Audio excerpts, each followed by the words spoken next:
Hello and welcome to the Oxygen Addict Triathlon Podcast. We're brought to you every week by our sponsors, PrecisionHydration.com. Precision Hydration offer electrolyte drinks in different strengths to match how you sweat. Personalise your hydration strategy today at precisionhydration.com and get a free box or tube of pH worth up to $9.99 using the code OxygenAddict. We're also brought to you by TeamOxygenAddict.com Triathlon Coaching.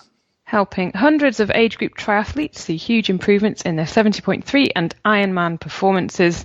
The time training system makes sure that you get the important training done each week in a way that complements the rest of your life. I'm also brought to you by FuelByCake.com. That's my charity cake recipe book with loads of yummy cake recipes, some of which you can shove into your back pocket. Recipes from the likes of Chrissy Wellington, Laura Siddle, Rachel Joyce, Emma Pooley, Rob Nan, and loads of others. You can get yours at fueledbycake.com for just £10. Do you know, Hels, just the other day in the Facebook group, somebody posted that they were going to try my nan's Dayton walnut cake, and I looked at the calendar and it was the anniversary of her dying. How sweet is that? You see, it's meant to be sometimes, isn't it? I had a little, nan's Dayton walnut cake. Bless her. Honestly. Sometimes these things are meant to be. No, we got a, it was Lee Jordan posted a little note saying that he had also been struggling to wake up in the mornings, and then said, fueled by more cake is awesome. I love probably the best chocolate loaf cake and the chocolate courgette loaf cake, as do my colleagues and friends. Going to bake Rob's nan's cake this week, so looking forward to that. Bless him. I tell you what, the morning's getting lighter. I was out for a run this morning before we were recording, and the sun was rising, and it was bang on 8 o'clock as the sun came over the horizon. Blue sky, not a cloud there, freezing cold. It was just beautiful. So we were saying, weren't we, it's getting lighter in the evenings, and now it's getting lighter in the mornings as well. Spring's on the way. Yes. Yes. I can't wait for the day when I come out of the pool or the gym and it is light again. That always makes me smile. What time are you coming out of the gym in the moment? About 7:10. So it's a couple of weeks away yet, isn't it? Still. Yeah, still a little bit longer. So yeah, get there in the pitch dark at sort of 6, and then shower out, but still dark. Love it. Yes. All right, shall we jump in and do some results? We've had some racing going on this week, haven't we? I know. Yes, there has been racing going on. 70.3 South Africa, Rob, was happening, and PrecisionHydration.com, new athlete, announced this just before the race as well. Emma Pallant was in action. And are they sponsoring her now? Yeah. Brilliant stuff. And she had a good result, right? She did. She had a very good result. She came second behind Anna Watkinson, and then Jade Roberts was in third. I know that there are only 4 pro women, Rob, on that start list, which is always a bit of a shame, I think. But Anna and Emma were very close together, coming out of the sort of fairly close coming out the swim, and then onto the bike they came off quite close to each other. And then Anna was in the lead on the run. Emma went ahead, and then Anna went back in front and went on to finish 2 minutes clear. So Anna finished in 4:21 with Emma in 4:23. Good old ding-dong battle, hey? Yes, I think Over in the men's race, we had Bradley Weiss from South Africa take it out ahead of Matt Troutman and James Kanama. Right, so other results we've got going on. We had the Triathlon England National Duathlon Championships, which were, hang on, I've got the wrong screen up here, Hells. Where the hell does it? Ashridge, not Ashbridge.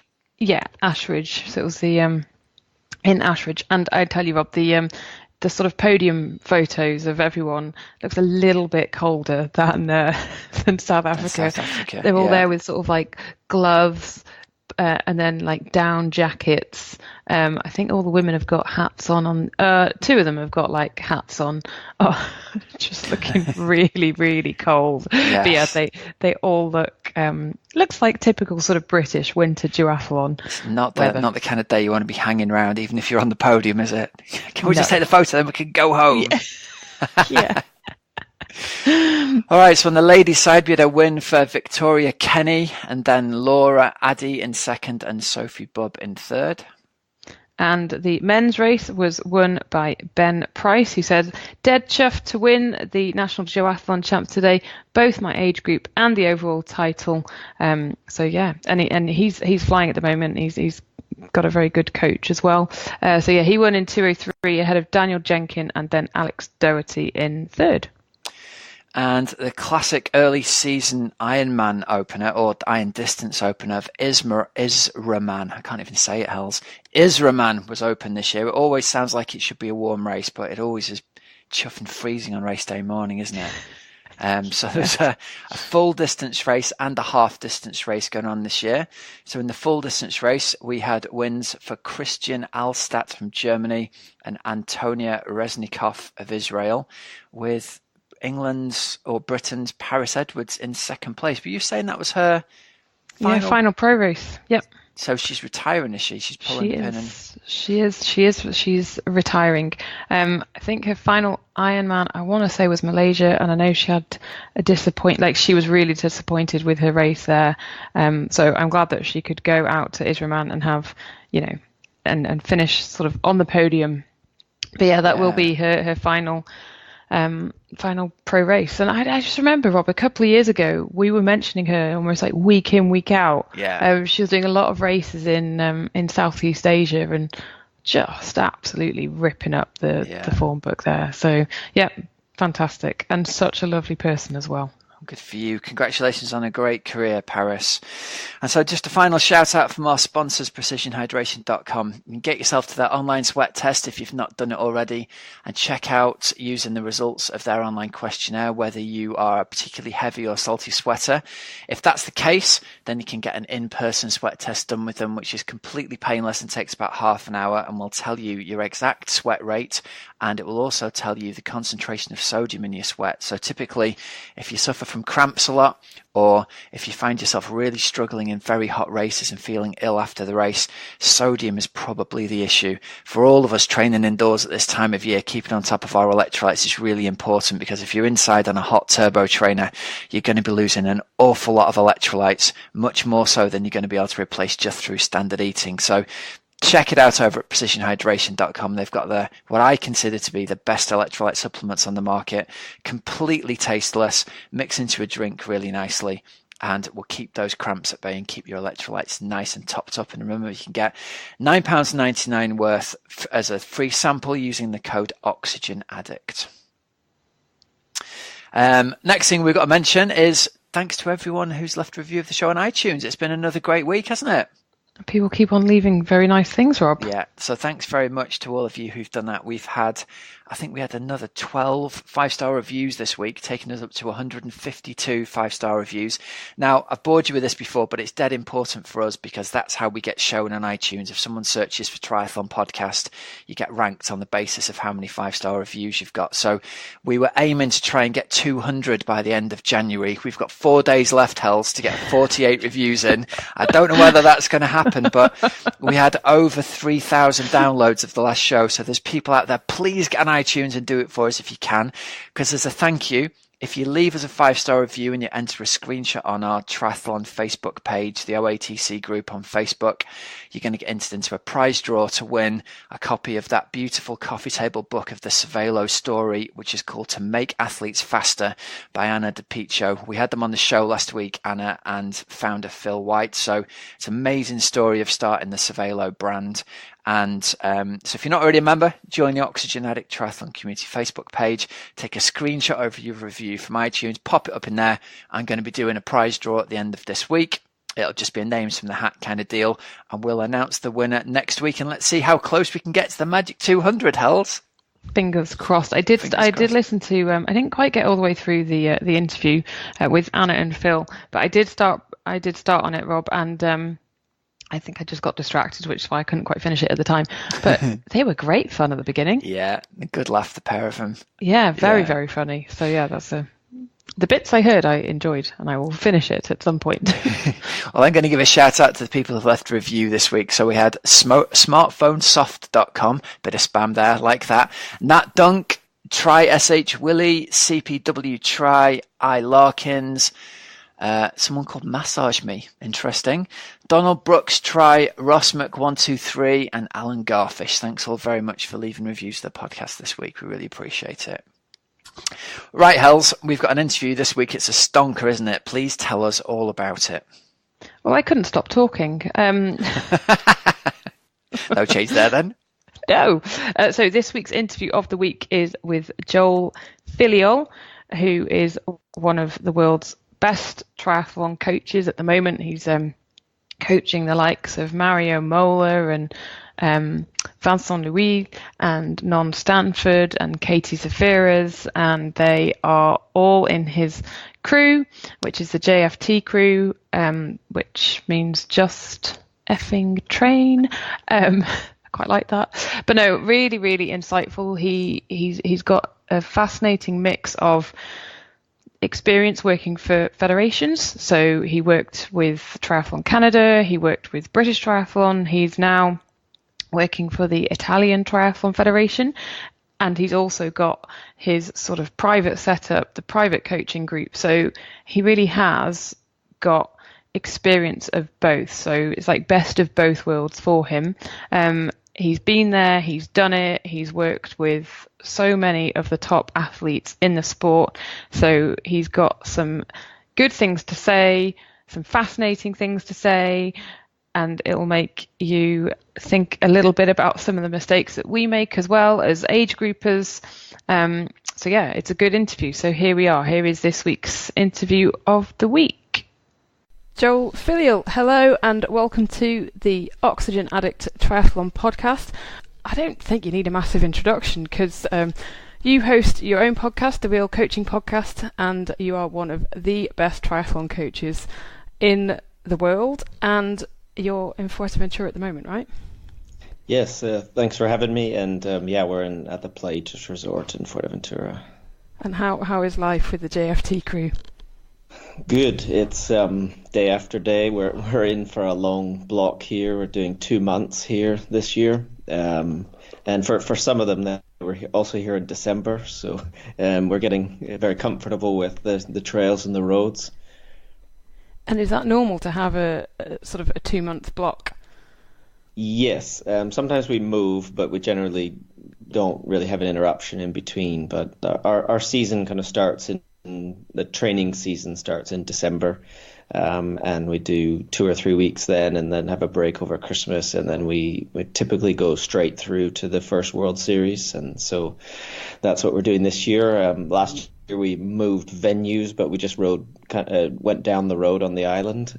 This year we're staying put, as Abu Dhabi is our first kind of big race, and so that's actually a week later, so we get more training time this year.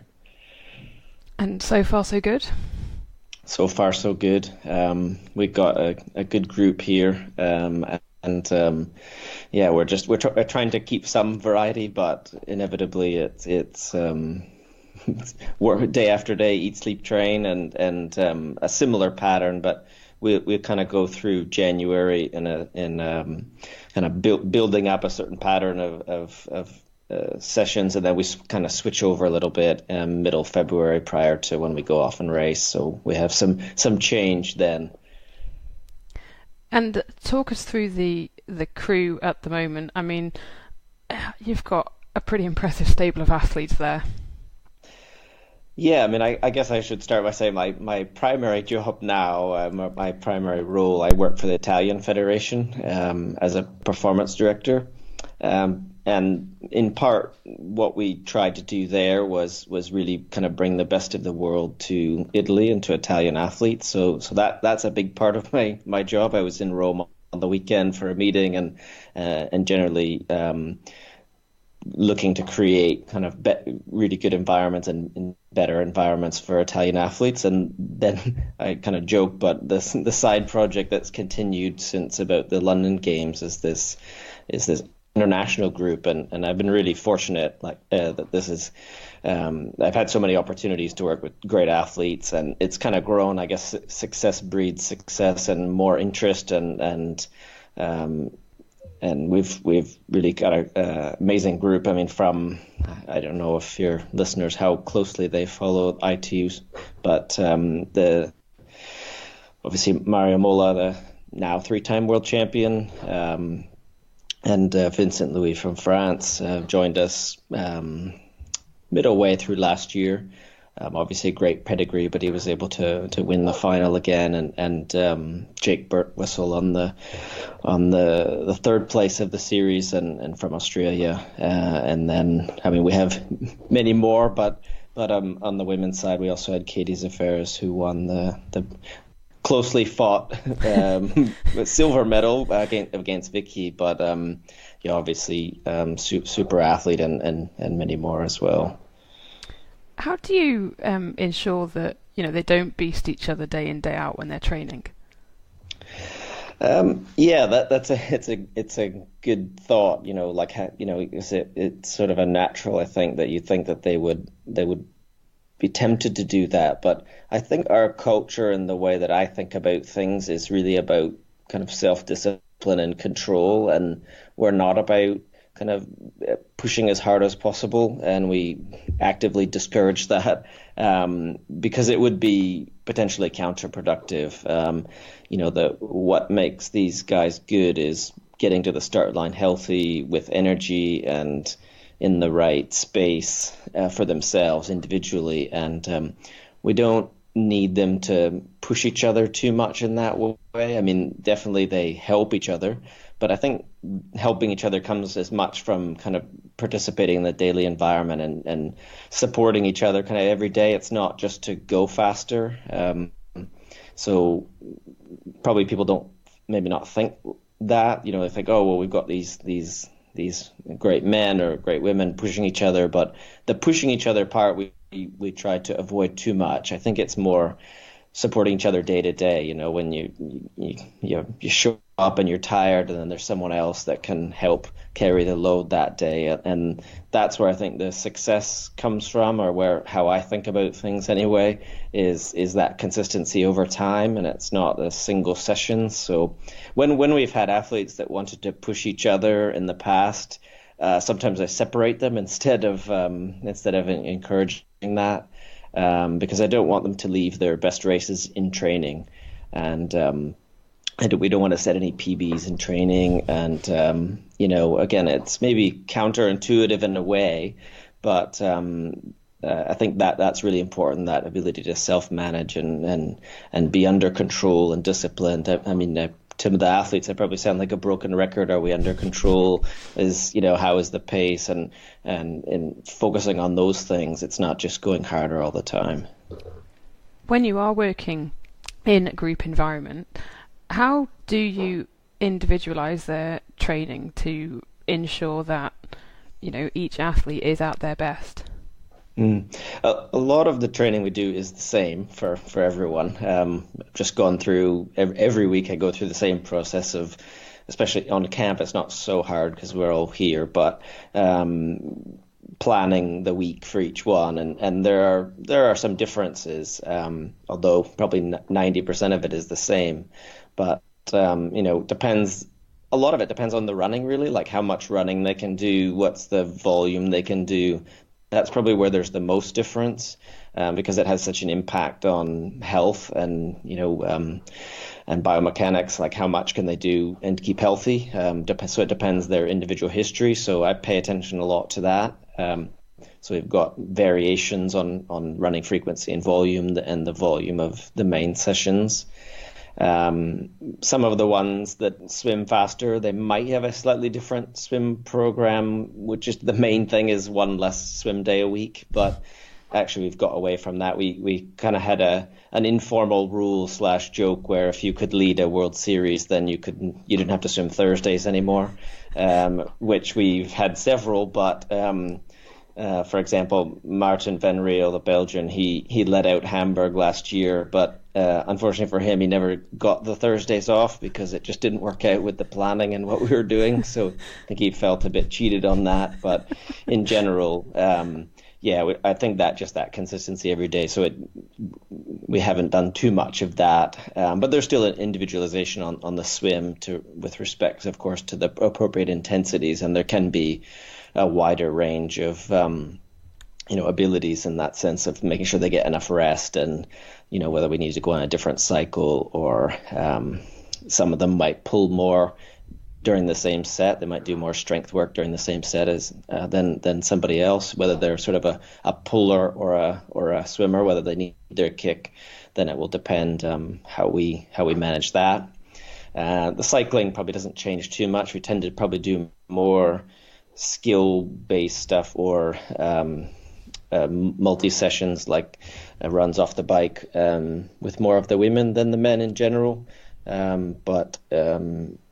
But it is super important to pay attention to that individuality, and probably, again, where that comes out, if I go away from the individual planning, it's being willing to change their program based on how it looks like they're adapting. So if someone is over fatigued, or if they have a niggle or a pain, then we need to individualize in that way, so we don't stick to the program, as it were, but be willing to make the change. And being able to do that every day, or have multiple contact points a day, is where it can be really useful.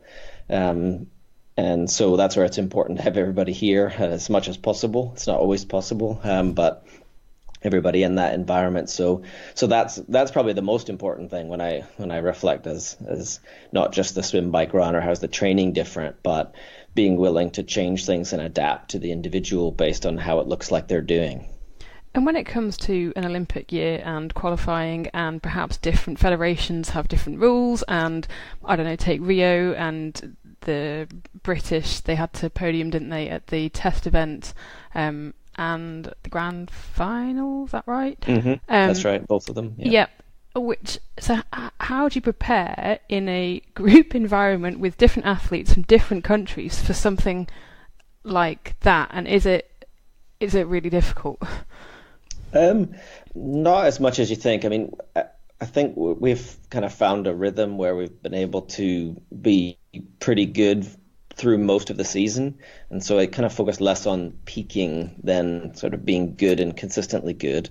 That said, I mean, for everyone this year, the test event is important, and for I guess it's just one athlete, and that's Non Stanford, who's joined us this year. Also, Yokohama will be important because the British qualification for Tokyo, you have to get a podium at Yokohama and the test event in Tokyo. And I guess that's because the grand final this year is only 2 weeks after the test event, and it's quite different kind of course.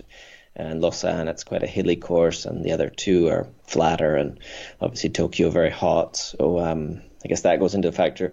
But in terms of practicality, it actually doesn't change that much still, because we want to be good in Yokohama anyway. Everyone wants to be good, and pretty much every World Series race is important in that sense.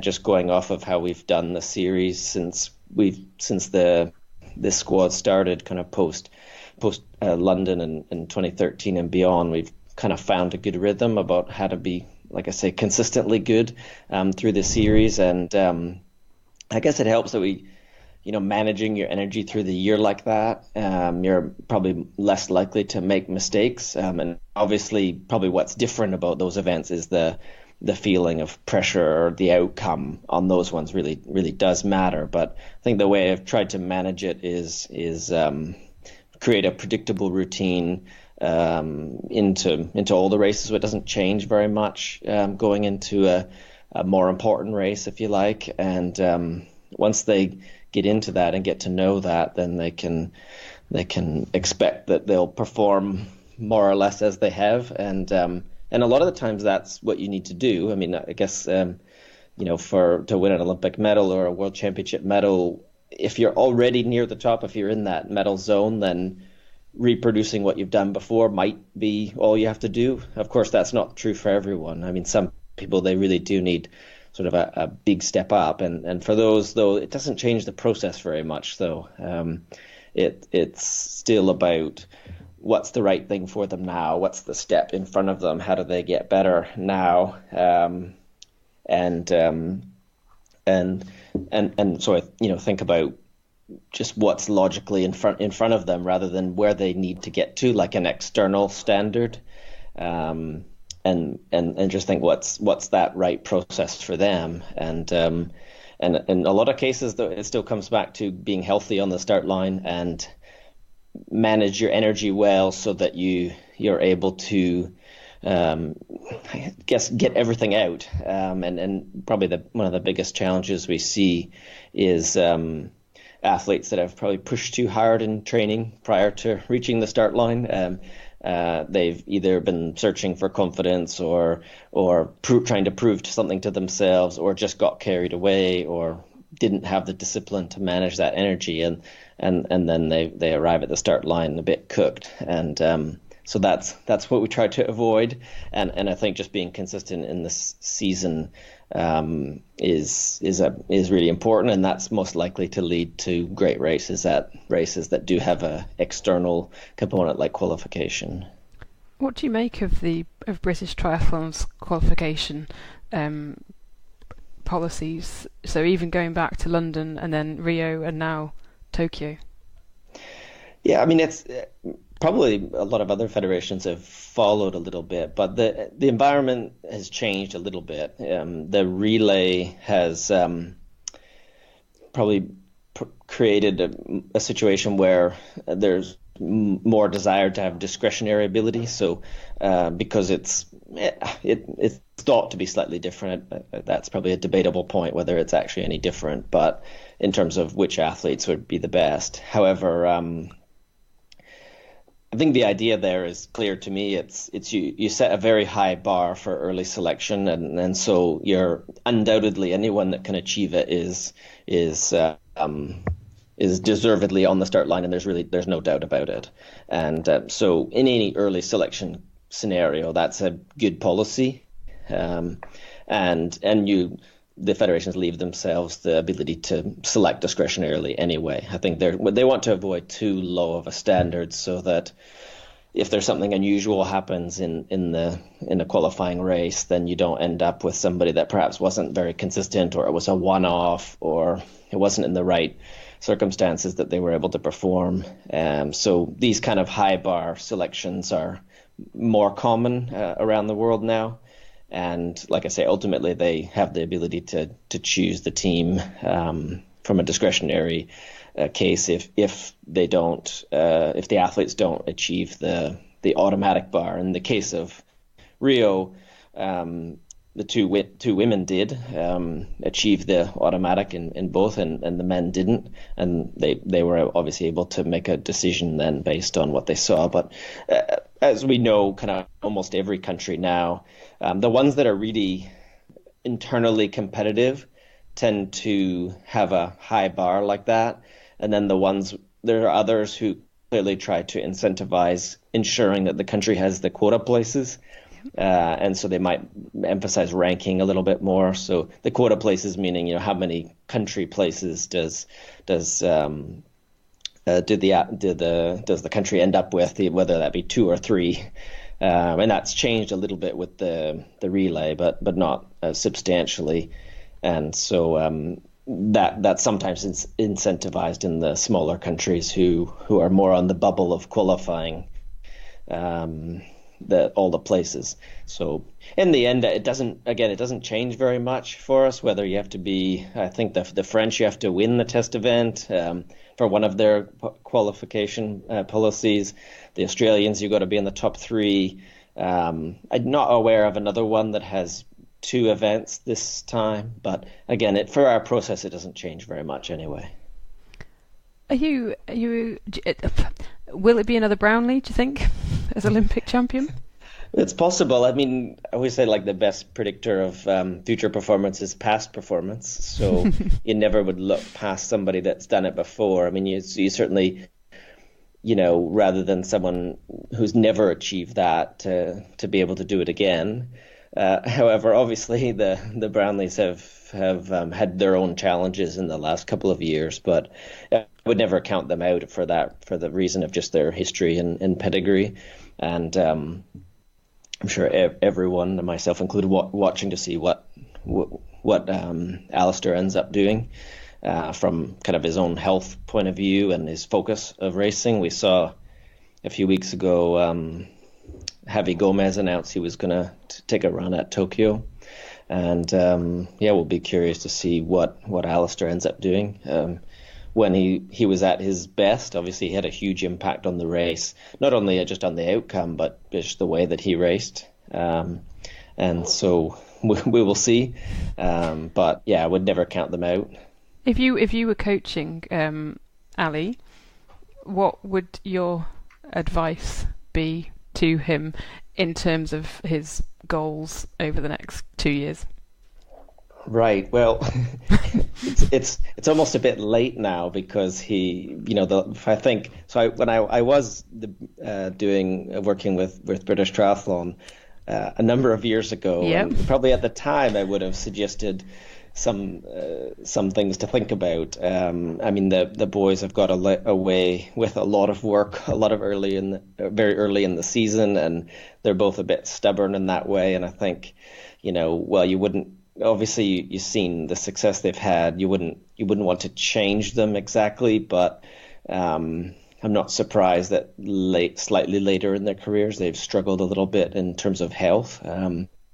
But now, I guess the question for Alistair is, can his body hold up to the longer distance stuff? And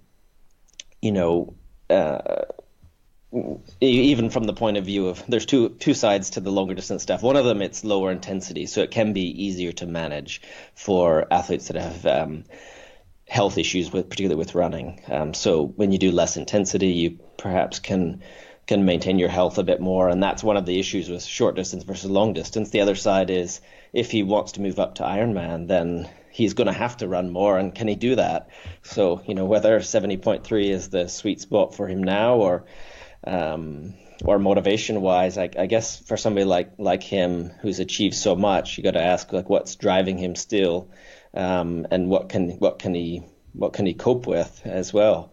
So it's not an easy one. Alistair's not an easy athlete to coach. I would say he's somebody that he has a lot of input in his program, and he always has had a lot of he's not been a traditionally coached athlete in that way. Neither has Johnny really, although obviously they've had coaches, but even from the very beginning, both of them were kind of perhaps a little bit more self-directed or greater input into what they did every day. And, as opposed to some athletes that really follow a program, follow advice of, one coach or another coach. And so it's a challenge for him. And I don't know what he's going to end up doing.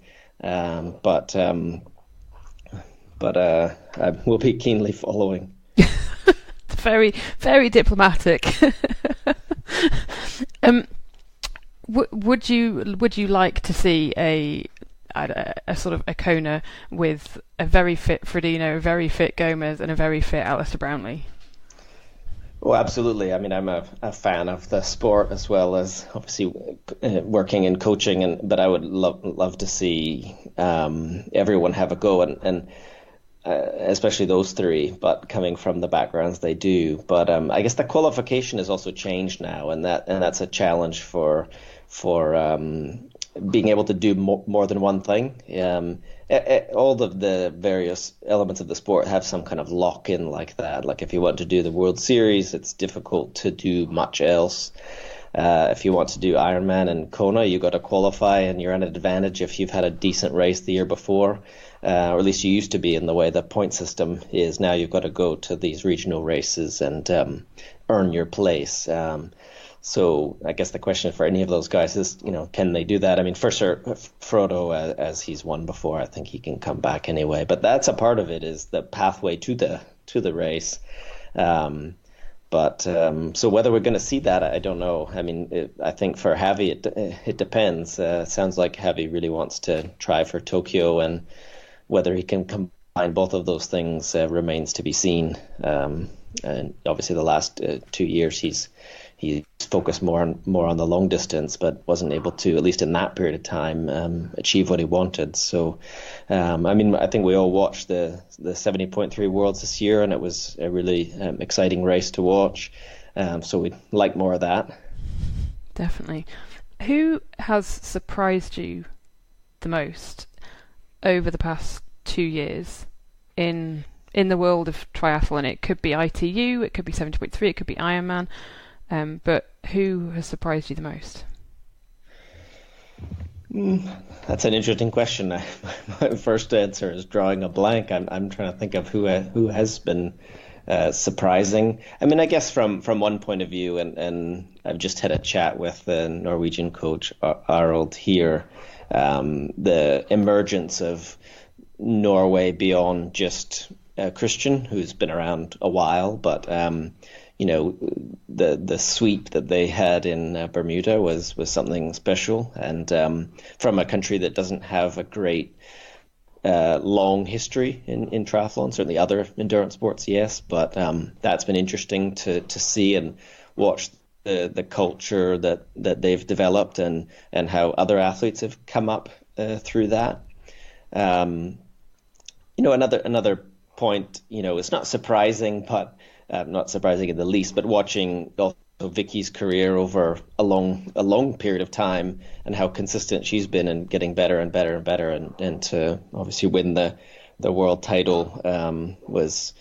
I guess obviously I was conflicted in one respect. Obviously, I really, really wanted Katie to win, but from the point of view when I think back, there's this like 10-year meme that's been going around. What were you doing 10 years ago, or show a picture. But when I think of 10 years ago, I was with British Triathlon, and Vicky was there and kind of just winding up her career, or growing up in her career, not winding up like finishing off, but at the starting point. And the testament to progression over a period of time, because she wasn't a superstar at the beginning, but just got kind of better and better. So that was interesting, but not so much a surprise. But generally, the sport is a small sport, so the sense of we know most of these athletes. When I prefer not to be surprised, because surprise means that you didn't, that they didn't have a pedigree behind them, and for most of these athletes, as they kind of grow up in the sport, you know them from when they're junior to under 23 to elite. So, some of them disappear and you don't see them again. But it's just interesting to watch the different paths that they take. Be interesting to watch like somebody like Alex Yee, who's obviously an incredible runner, and to see what he can do. He's got. It's I don't know if it's a blessing or curse to be such a talented young runner, of whether he wants to, what he wants to do. Does he want to be a runner? And he won it was the British Championships last year, and at 27 something 10K, and then also has a bright future in triathlon, but he's got some developing to do to get there, and I'm sure he knows that more than anyone. So I'm curious to see how that will play out, and kind of what decisions he's going to make, and we'll see where that goes. What did you've mentioned, and we know that you did work for British Triathlon. What did you learn the most about yourself during that time? I think so. I came from Canada before, and I guess I knew that job was going to be different, and not like just more managerial rather than sort of hands-on coaching. Yeah. So the British Triathlon in the years before had issues with sort of conflicts of interest and with various coaches, and that's normal because it's a really small sport, and they didn't want to be in that same position. So the head coaching role that I was doing was not a coaching role, and I was fine with that. I knew that, but I think as I grew into the role and was there, I realized it at the time anyway. It wasn't exactly what was driving me. I didn't get the same back from that, because the relationship with the athletes is different. It's probably more like what the role of a performance director is in making decisions and funding decisions and selections, and you just can't have the same kind of partnership with the athletes. And at the time, and even now, I find that really drives me and keeps my enjoyment of the sport, and it's the thing I find most interesting is how each relationship is different, and how you're kind of on this journey together, through the highs and lows and thick and thin, and sharing in success and failures, together. And so in that role, I didn't get that. And I mean, it was also probably difficult moving my whole life there. And at the time, obviously it's kind of different now. I live in the UK still, and I have a better probably understanding of myself. But at the time, I needed that connection, and I didn't get that.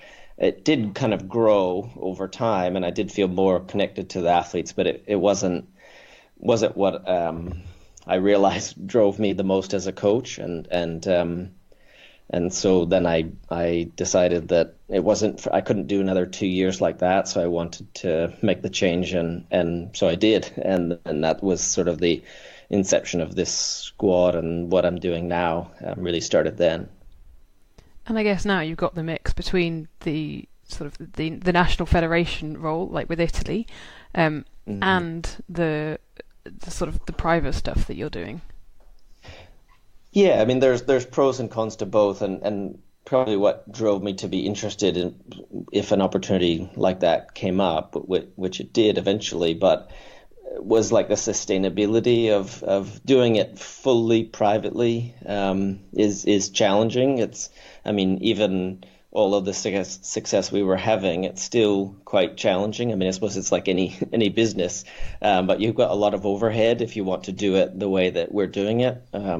So always living in hotels and traveling around, and so I always knew that the sustainability would be tricky, and so a partnership like this, or working with people that could see the synergy, the mutual benefit of giving their athletes the opportunity to train with some of the best in the world, and in a way kind of sharing resources. I mean, there's some separation, but there's still a synergy there between sustaining the environment that everybody can participate in. So I think it's a good model. It's not for everyone. You have to be kind of a bit courageous to pull it off, and I think that's what has made the president of the Italian Federation has a lot of courage to make a change and to do this kind of thing. Whereas probably a lot of countries would be really worried about sort of this conflict of interest part of it. However, it's such a net benefit to the athletes to have the opportunity. I mean, there's no country that has such depth that we're able to really give sort of young athletes and developing athletes an opportunity to train with people they can just learn faster, and I suppose in an existing environment, because I think almost every country in the world has a version of the same problem of not so many coaches, not so many environments, and struggling kind of with being able to provide the solution, if you like, internally, and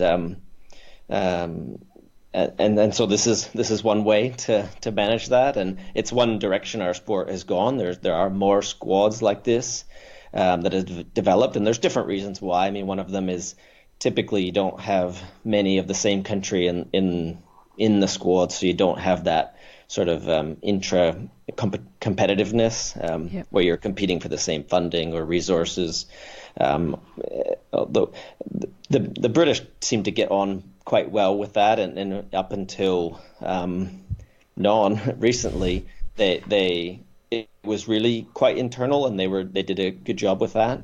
But that's not the case in most countries. That they've struggled to have environments that meet the needs of their athletes and that challenge them in all of these ways. So doing this kind of partnership has worked really well, and it's not without its challenges. I mean, certainly some of what makes a private group work is that the athletes have to choose to invest in it, and that's a really powerful decision, especially in kind of the era of greater government funding and resources that are kind of given to them. I mean, I understand both sides. I work both sides every day. Whereas, you don't want athletes to sort of be entitled or expect that they, should get funded for this, that, and the other, or that everyone should do things for them all the time. So that can creep up on you. Athletes just sort of expect that they should be supported. Whereas when an athlete chooses to come into a group like this, often they also often do it and lose some amount of funding from their home federation, but they still choose to do it, and that's really taking a lot of ownership, obviously. But it's a very powerful thing when they're prepared to do that, and that's not for all levels of athletes. I mean, you've got to be a certain level to be able to be in a position to do that.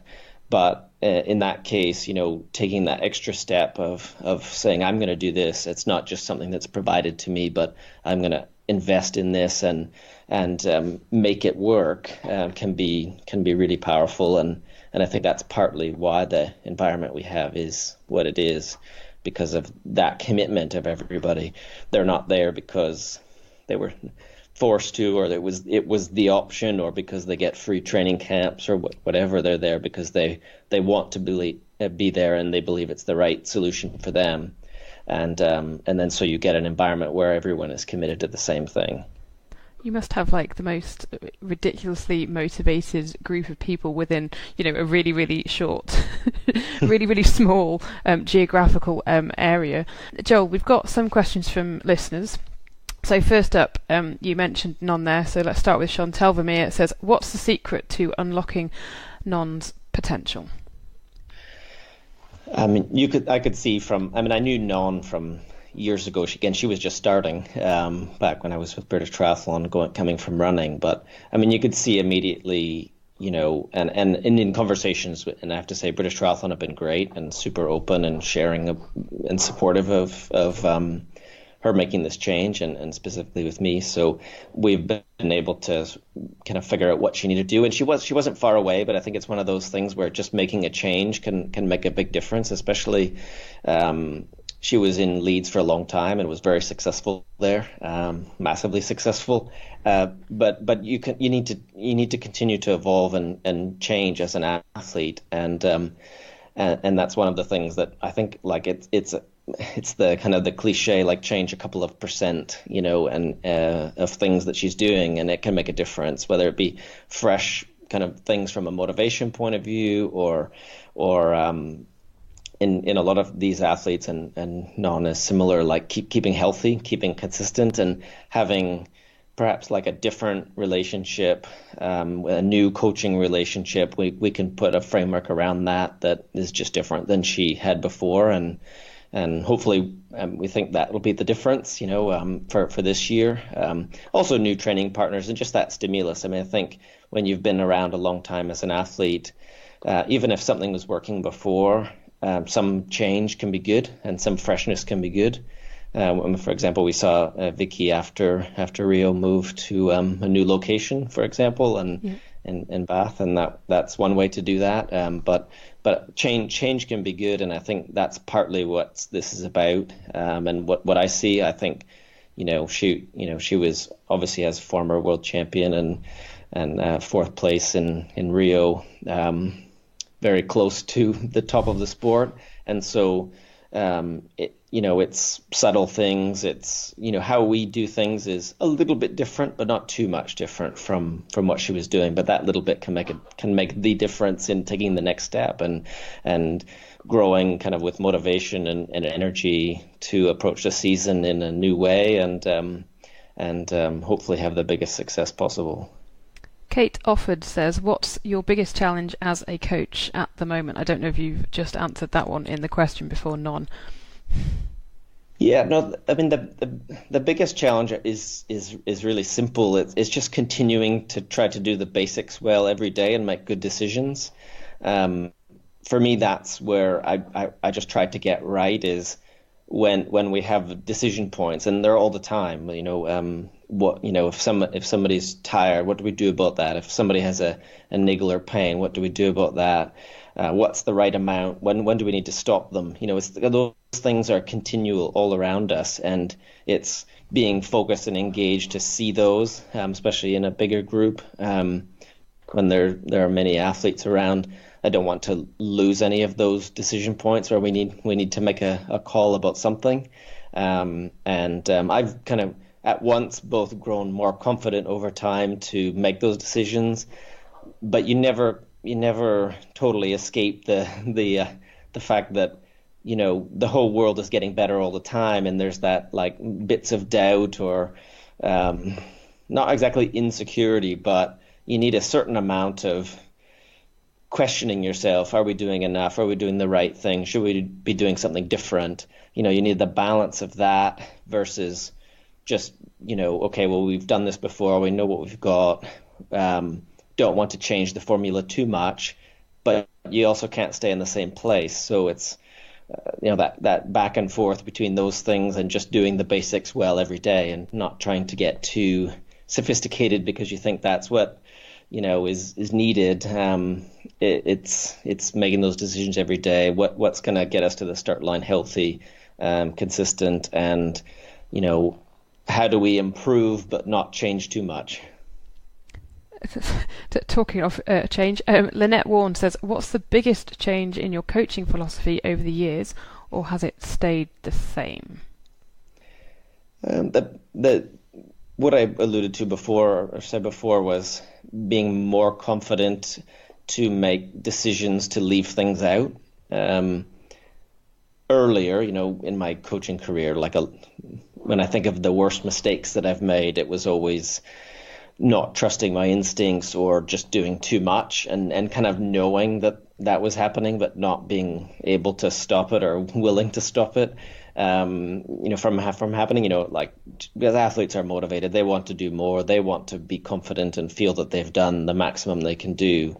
But over time, I've kind of tried to focus more on that of trusting my instincts, trusting what I can see, and trying to manage that. Also, I mean, the athlete needs to learn how to manage it, but also I have to be willing to step in and manage that, and grow more confident in that. And I think one of the advantages we have, if we have any advantage in terms of our environment, is when you've had some success, you can reflect on what you did to achieve that.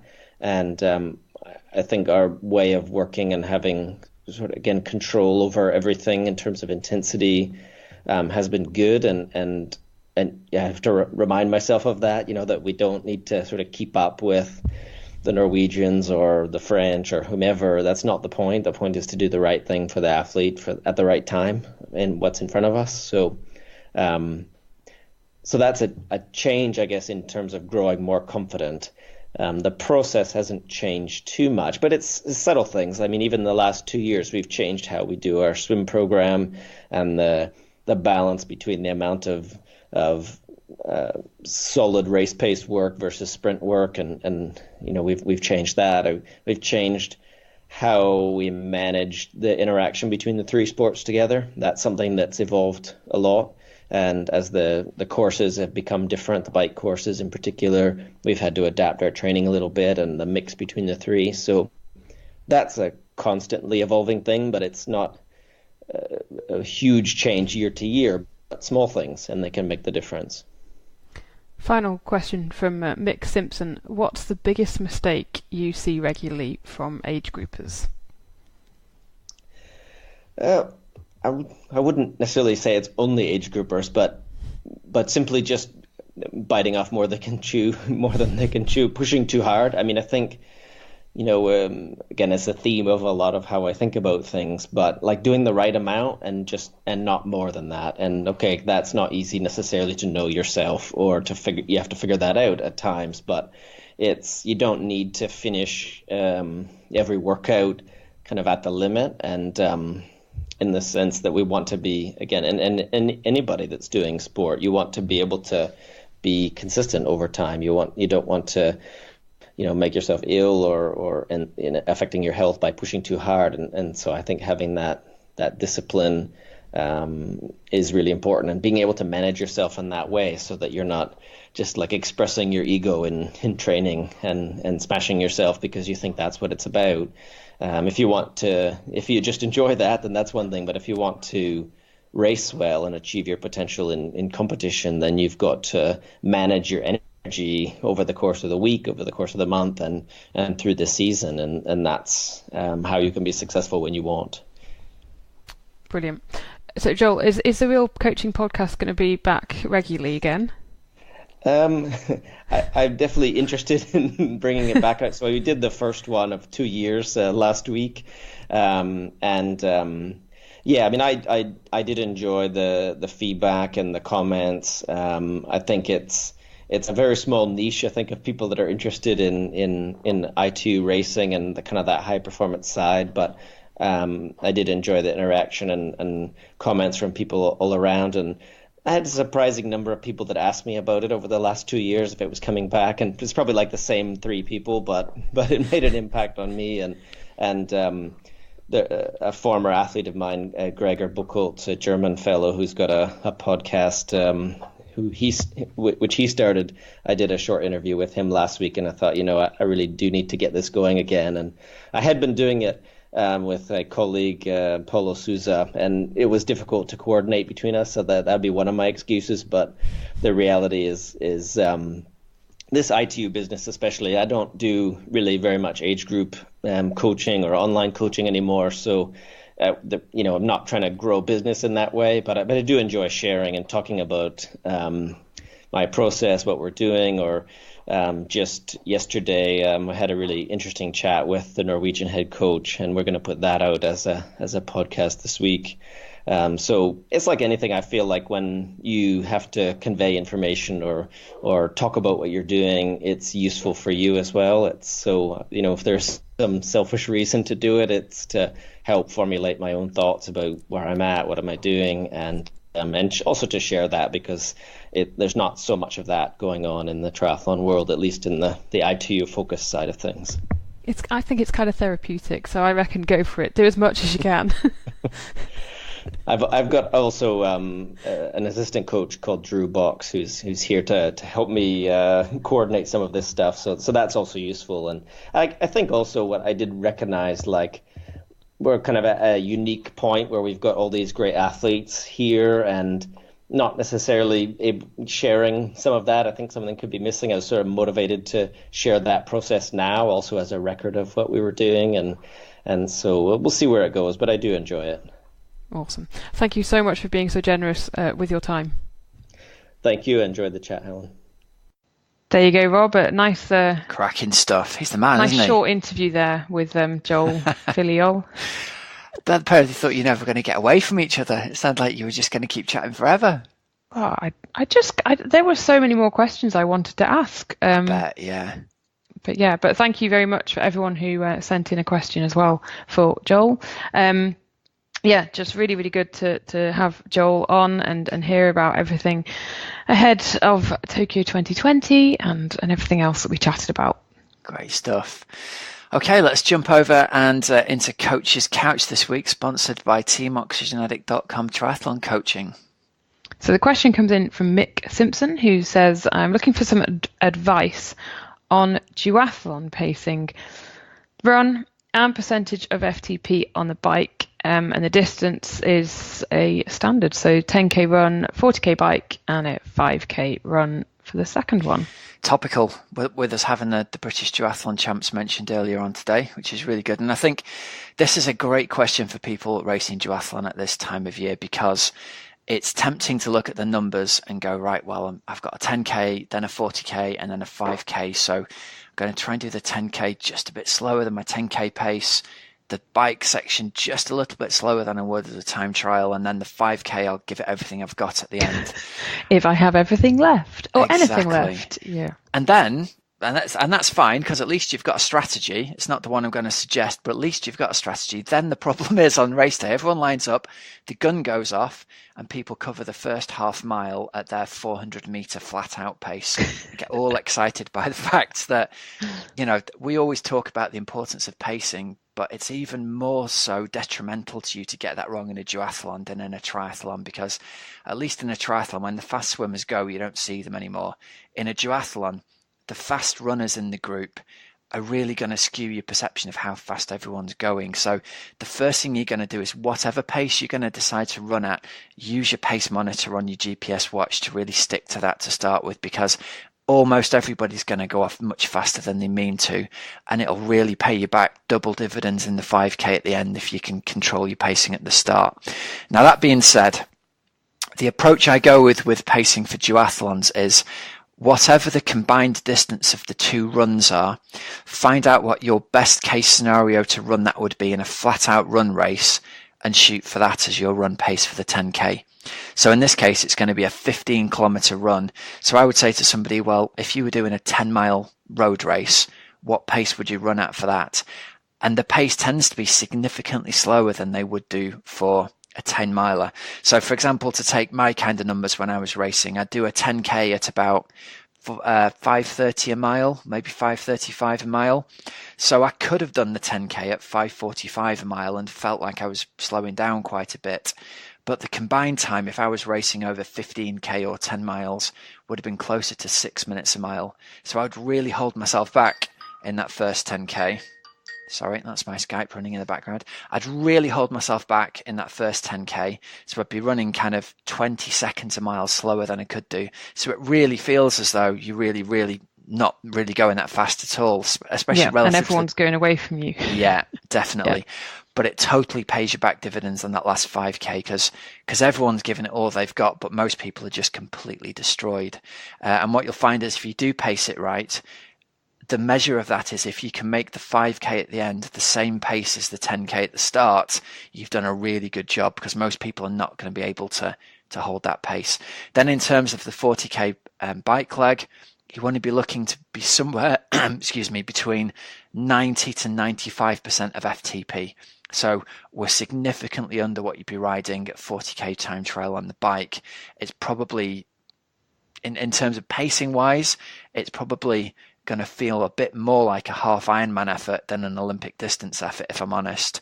So again, that feeling of holding yourself back on the bike is really going to allow you to give it the beans on that final run, because that run's going to be horrible even if you pace it right. And if you've blown yourself up completely, it's just going to be utter misery. So we're going with a combined pace on the run of whatever your best case scenario for the combined distance of the run was, and then about 90 to 95% of FTP. And what I would say on the bike is, the fitter you are, the higher percentage of the FTP you can hold. So our kind of race leader type athletes are going to be at the 95% end. Our more middle of the pack age group athletes are going to be shooting for 90% of FTP. Are you a duathlon fan, Rob? I always felt like I wanted to be. From being from a run bike background, I always felt like I should have been enjoying them. I always found them to be much less enjoyable than a triathlon, bizarrely. Because it just felt like so much pain. Yeah, exactly that. Because I found to have any success at it, that was the pacing strategy that worked for me. And it felt like the first run, when I went, I'll take Ball Buster for an example, I think I was about 85th into transition on the first run. So it felt as though, am I doing right here? And then I was in sort of 8th place or something into transition 2. So I know I got the pacing right, but it was never, I didn't find that a very satisfying race experience, if you know what I mean. Whereas with the triathlons, I think I enjoyed the head down nature of the swim, where you don't really know where you are and you get out and then you zoom through people on the bike. I think the people who win duathlons enjoy racing the run at the front and kind of hanging on for dear life. Everyone else finds it utter misery. How about yourself? I've done a few. I've done the Alton Park, and then I did Storm the Castle, which was my first one. And that I really, really enjoyed, but I think that was partly the course and it was tough. And I just really enjoyed that as an event. Yeah. Probably a lot more than the Alton Park, which is sort of laps and circuits and really not that interesting compared to, an off-road run, which sort of goes above a town, you're climbing and then you drop down, and then like the bike's out in beautiful countryside. Yeah, exactly. I I quite like swimming, so there's a surprise. So I quite like triathlon. Yeah. It's funny though, isn't it, that even though I always preferred the running and the biking, the running especially, I always found the combination of run, bike, run. I always felt so good on the last run of a triathlon, but always felt so terrible on the last run of a duathlon. Yeah. That it was almost like the thing I always enjoyed, running past people, just didn't happen. It was just a gritted sufferfest. Just get me to. And every time I remember thinking, remember how this feels. I'm never doing another one of these. So for the people out there who love them, good on you. Yeah, definitely. Do you think though as well? Does this sound really silly? Do you think you get even better runners in giraffe? Yes. Does that sound obvious? Definitely. Does that sound stupid? No, I don't know. That's a very good point that I think it goes back to that thing about the pacing mistake at the start. Lots of runners enter duathlons who don't enter triathlons. Correct. That's what I mean. It's not uncommon when you do an Alton Park that there's some young lad who's 18 years old and entered his first duathlon and he runs a 31-minute 10K and you don't catch him till the end of the bike and he's riding like his granddad's steel thing with toe caps on. And you're like, how have you stayed ahead of me till this point when I've got all this expensive Cervelo? And the answer is he's just such a good runner. Yeah. And then, so usually whereby in a triathlon, if it was, a 5K or a 10K in a triathlon, the pace that you might, I don't know, the sort of pace that you might do there compared to what other people in a duathlon would be able to run, like they're just like minutes faster than you. Yeah, I think that triathletes, when they're racing runners in a triathlon, it's more equalised because the runners have got the legs smashed in by the bike, whereas at the start of a duathlon, obviously they're fresh and they're going to destroy us. So, yeah. There you go. There we go. Good stuff. So listen, if you're after a bit of inspiration for your winter training, if you follow the link in the show notes, we've got a download of a free 4-week training plan from Team Oxygen Addict that you can jump in and give it a try, and it'll get your training back on track if you've dipped a little bit too much into the Terry's chocolate over the Christmas and New Year period. Give that a go. Just follow the link in the show notes from there. Great. Should we do some news, Rob? Yeah, what's been going on in the world, Hells? So a few little bits of news. Bahrain Endurance 13 team, they have announced a few new members. So Vincent Luis, then Christian Blumenfeld is going to be on the team. Favourite, yeah. Yeah, and Lauren Parker as well, who we spoke to ahead of the Commonwealth Games in the Gold Coast last year. She went on to win the bronze medal. Fantastic athlete, fantastic story. If you have not heard the interview with Lauren Parker, go and listen to that. So yeah, Bahrain Endurance 13 are very much now aiming to get winners at Tokyo 2020 through the Olympics and the Paralympics, which is pretty interesting. It's so great to see them expanding to sponsor para-triathletes as well. Yeah, it's a real positive move, isn't it? Yeah, and there are fewer better role models out there than Lauren Parker. Yeah, good stuff. Other bit of news, Rob, is that Long Course Weekend Mallorca has added a half distance as well.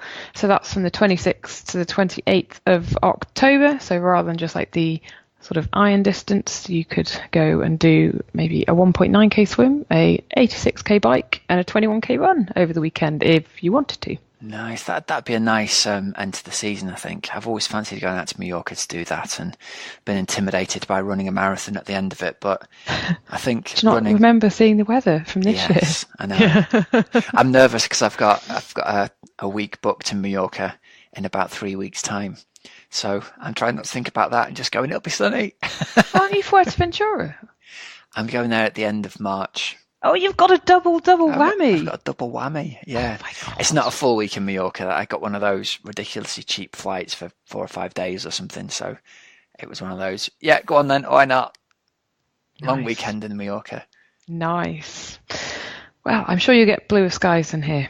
Well, and also the flights are cheaper than the petrol to drive to see my mum and dad in Blackpool at the moment. It's like 50 quid return to Mallorca.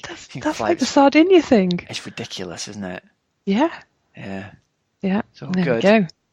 All right, Hals, I believe you've got a little bit of an exciting trail of a future episode for us to come up. Yeah, so in 2 weeks' time, we are going to have a special episode of the podcast. Tell us about it, please. oh, I thought we were just going to play the trail there. All right, go on then. Well, we'll just play the trail. Here we go then. Here's a trail of Helen's special. With menopause, it really isn't discussed. Like vaginal dryness, what? Who's talking about that? I don't want to know. It's not like when you have a period and you know you're going to get it every month. It doesn't work like that when you're menopausal. The narrative around the menopause is that women are sour, that they're grumpy, that they're sweaty, that they're sexless, that they're dried up old hag. It's constant up and down. It can be okay, and it can be a time in life when women actually feel like on a watershed and quite empowered. But I do know that for some women it can actually be horrendous. And I remember as a GP just seeing women who had no idea what was going on, but just didn't feel well. But it is something that happens, and people need to talk about it because then there are better solutions.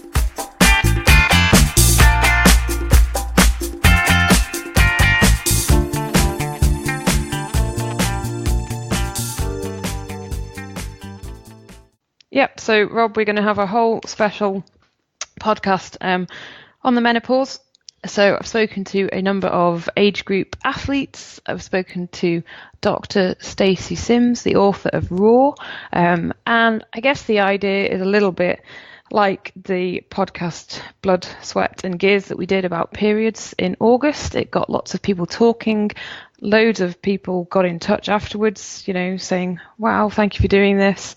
Something different, isn't it? Something that isn't being covered elsewhere, and something that isn't talked about enough. And it's something that came up at the Training Peaks conference, where in the Q&A there were a lot of questions from the female participants in the audience saying, you know, we need to raise awareness around different issues that affect women and not just men in what's traditionally been a male-dominated sport. So I'm really glad that you've done this. I think it's going to be super interesting for us men to listen to and go, didn't know any of this. Well, I think actually that okay, yeah, that's part of it, but actually it might also help to, right, so I'm younger than sort of perimenopause age at the moment, so again, it's been very educational for me, but it might explain why, if there is if your wife or whatever, or your partner, mum, whoever is sort of perhaps just not feeling herself, not acting herself, you know, one day feels great, another day feels awful, feeling tired midway through the week, whatever. Actually, if you listen to this, you might kind of think, oh, yeah, okay, that would explain it. Yeah, you know? Interesting. So hopefully it will help educate anyone who's listening to it. It certainly educated me whilst I was doing it. So good. Yeah, and just help people talk about these kind of things, especially because I know a lot more now is being talked about with the menopause, but I think when you're such a sort of sporty person, or activity is so important in your life, then when you go through something like perimenopause and the menopause, and it alters what, you know, how you feel doing all of these things, then you're not alone. Absolutely. Yeah, I'm really looking forward to hearing it, Hels. Cool. Thank you. Good stuff. Thanks. And Rob, can I do one other thing and then I'm going to shut up? Yeah. Can I just say thank you so much to Jill Fullen and Bedford Harriers, who basically sold a load of Fueled by More Cake books, or purchased a load of Fueled by More Cake books. Jill said, Helen, no worries, I'm going to get rid of a load for you at the club, you know, annual awards do. And she sold over 20 books, which is great. Nice work, so, Jill. Thank you very much to everyone at Bedford Harriers who got a copy of the book. Great stuff. All right, well, let's wrap it up then. Thanks very much to our sponsors this week, precisionhydration.com, teamoxygenaddict.com and fueledbycake.com. We'll be back next week with a fantastic interview with Terenzo Bozzoni, who I just got off the Skype with interviewing a minute ago. It's brilliant, Hels. He is such an inspiration and such a positive character after him being basically hit and run by a logging truck back in July. The story of his comeback to win Ironman Western Australia about a month ago is just mind-blowing. And it's easy for us to look at the headline figure and go, oh, Terendo's come back from injury and won again. Brilliant. But the story of what he's gone through to get back is just mind-blowing. So tune in next week to have a listen to that. And yeah, until then, everyone, get out in the sun if you get the chance and get a bit of inspiration training out there. Winter's hopefully drawing to a close. Spring's on the way. Get out there and give it some. So until next week, I'm Coach Rob Wilby. I'm Helen Murray. You've been listening to the Oxygen Addict Triathlon Podcast. Till next week, everyone, have a great, safe training and racing week, and we'll speak to you all again soon. Thanks, everyone. See ya.